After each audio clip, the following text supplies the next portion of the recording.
Buenas noches. Mi nombre es Julia Evelyn Martínez. Soy economista, profesora de economía y estudiosa de la economía nacional e internacional. A partir de esta fecha me integro como parte del staff de analistas de plataforma del canal TVX y estaré con ustedes todos los miércoles desarrollando temas que espero que sean de interés para todos ustedes. Me pueden seguir en los canales de plataforma, pero también me pueden seguir en Twitter como Julia Evelyn Mar 1, en donde espero sus comentarios y sus preguntas sobre estas y otras temáticas. El día de hoy he preparado para ustedes un análisis sobre algunas reflexiones sobre la economía salvadoreña en el 2021 y unas reflexiones sobre las perspectivas para el año 2022. Me gustaría comenzar quizás definiendo algunos aspectos básicos sobre lo que entendemos por economía.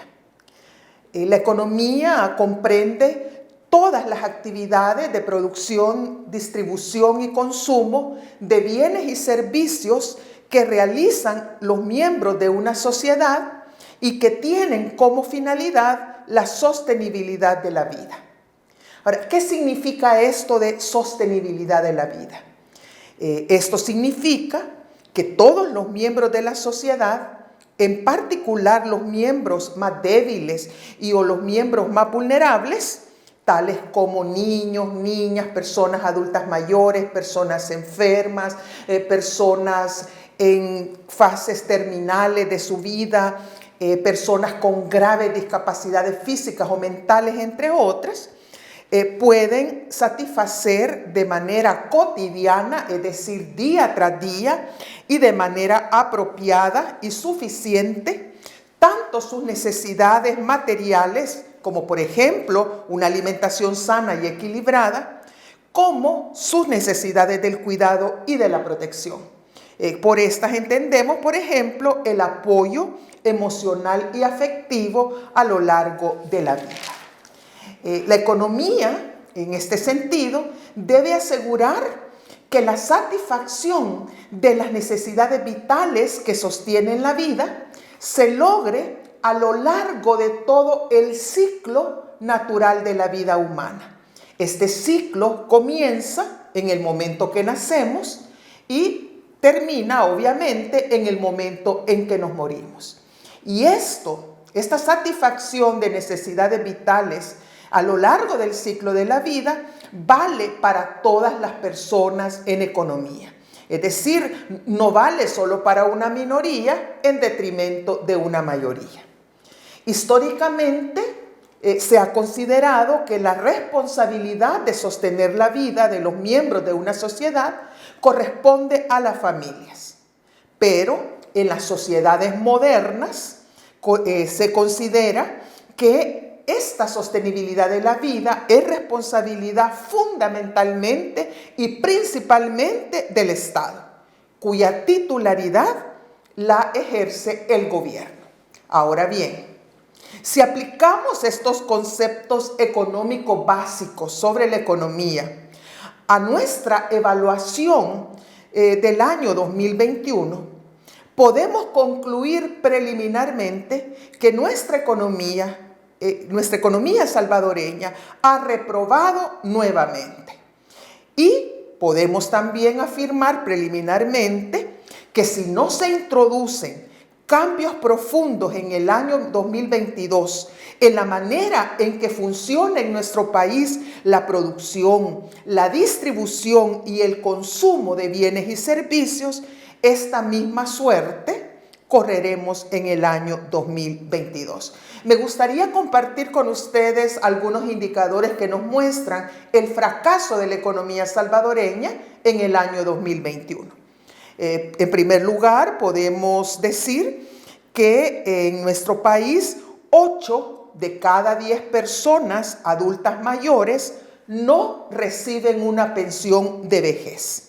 Y además podemos también decir que el gobierno de El Salvador durante el año 2021 tomó la decisión de disminuir a la mitad el programa de pensiones básicas para ancianos en extrema pobreza en los municipios de mayor incidencia de pobreza en El Salvador, el cual pues apenas corresponde a una entrega de $50 mensuales para esta población.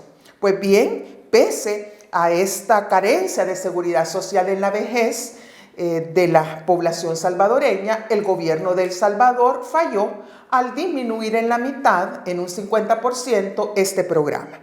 Además, también es importante destacar que en El Salvador 6 de cada 10 trabajadores que laboran en el sector informal de la economía ganan menos de un salario mínimo. Y que además en nuestro país existe más de 1 millón de empleados, tanto del sector formal como del sector informal, que ganan al menos del salario mínimo. Adicionalmente, durante el año pasado, en los meses de julio y agosto,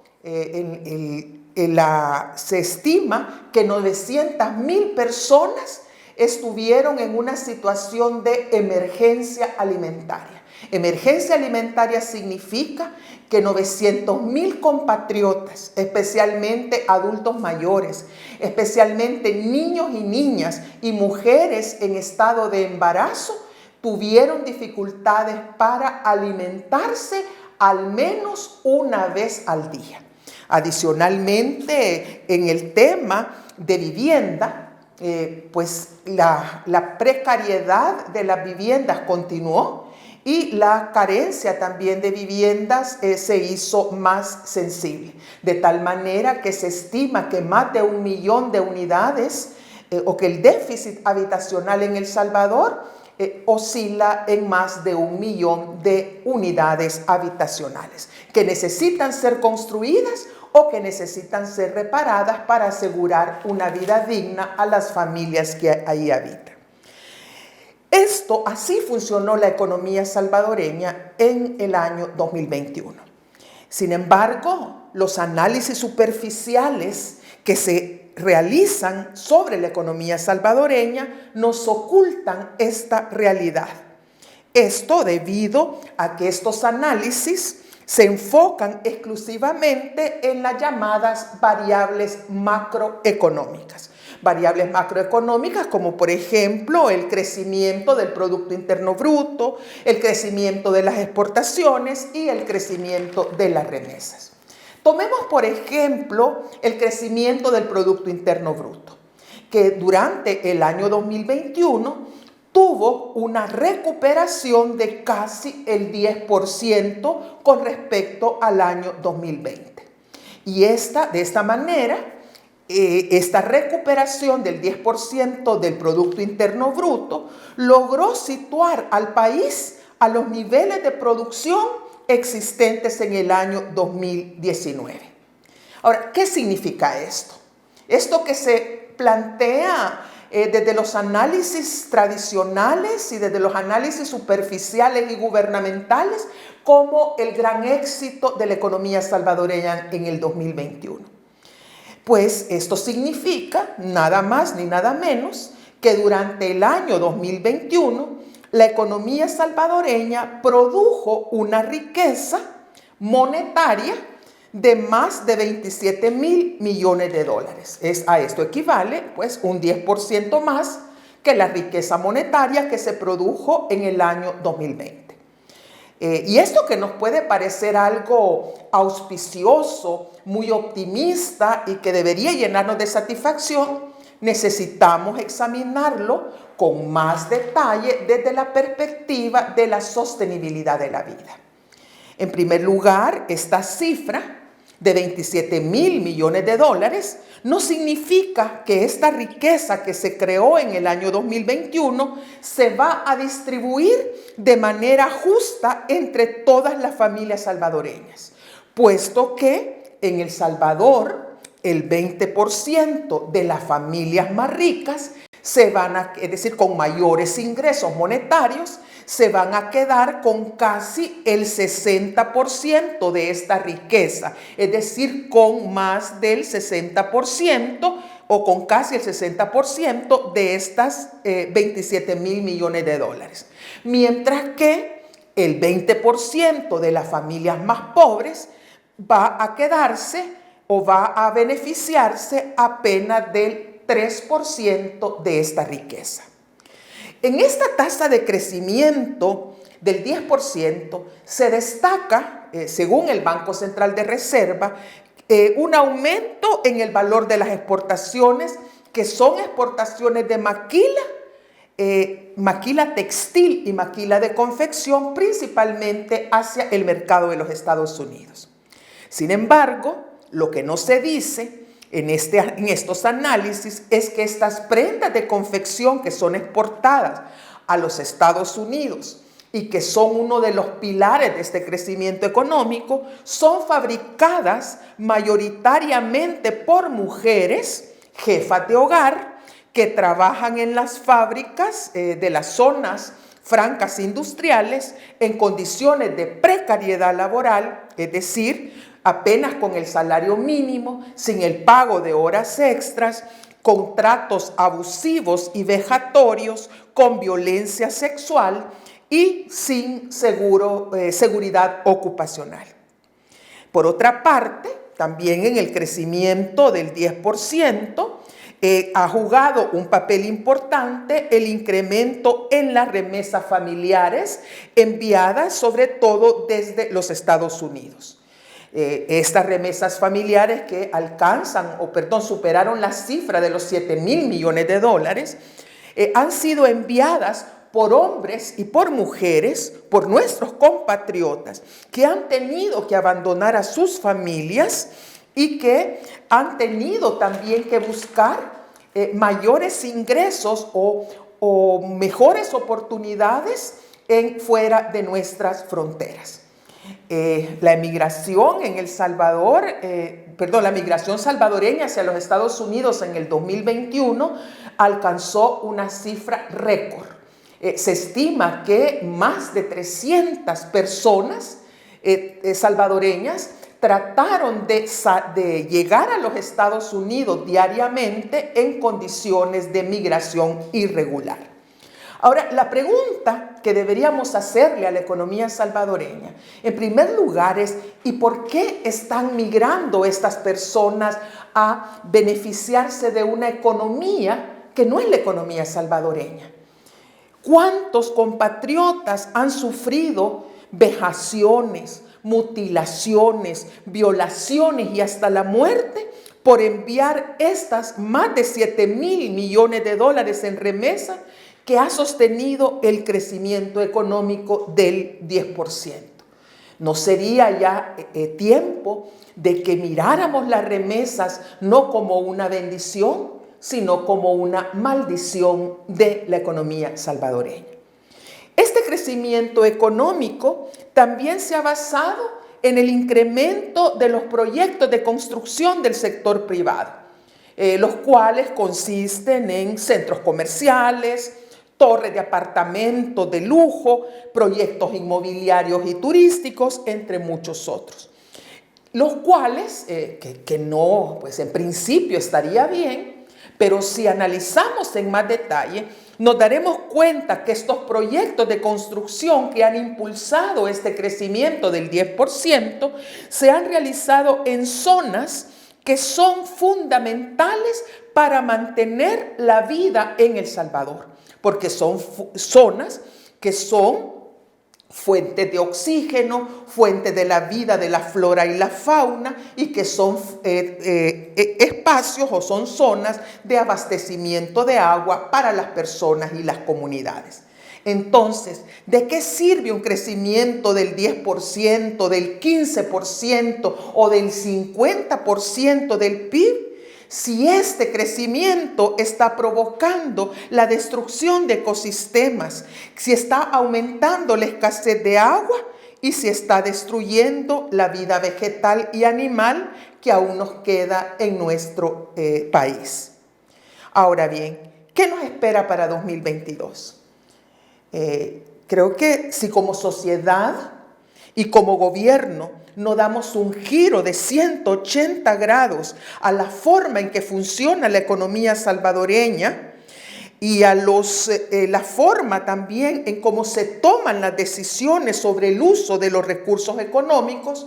Por ejemplo, si seguimos prefiriendo la construcción de estadios de fútbol a la construcción de centros de atención integral para personas adultas mayores, entonces estaremos peor en el año 2022 que lo que estuvimos en el año 2021.